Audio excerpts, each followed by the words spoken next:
గురక పెట్టడం అనేది చాలామందికి పెద్ద సమస్య. వారి భాగస్వామికైతే ఇది మరింత పెద్ద సమస్య. గురక భరించలేక నిద్రకు దూరం అవుతారు. దాంతో చాలామంది ఈ సమస్యకు స్లీప్ డివోర్స్ను పరిష్కారంగా చూస్తున్నారు. విడివిడిగా నిద్రపోవడం అనే విధానాన్ని పాటిస్తున్నారు. కాగా ఈ కాన్సెప్ట్ మంచిదే అంటున్నారు నిపుణులు. ఎందుకంటే ఒంటరిగా అయితే హాయిగా నిద్రపోవచ్చు. అది ఆరోగ్యానికి మేలు చేస్తుంది.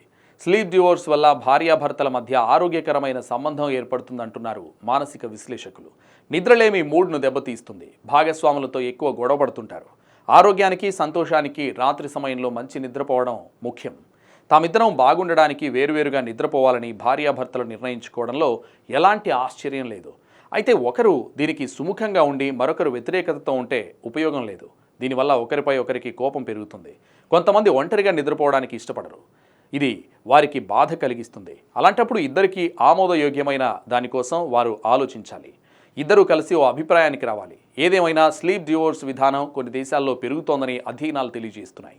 బ్రిటన్లో 2020లో కలిసి నిద్రించిన జంటల్లో 6గురిలో ఒకరు అంటే 15% ఇప్పుడు స్లీప్ డివోర్స్ పాటిస్తున్నారని నేషనల్ బెడ్ ఫెడరేషన్ తెలిపింది.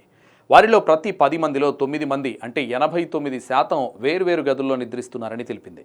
2009లో ద స్లీప్ కౌన్సిల్ నిర్వహించిన అధ్యయనంలో ప్రతి 10 జంటల్లో ఓ జంటకు వేర్వేరు బెడ్స్ ఉన్నాయని తేలింది.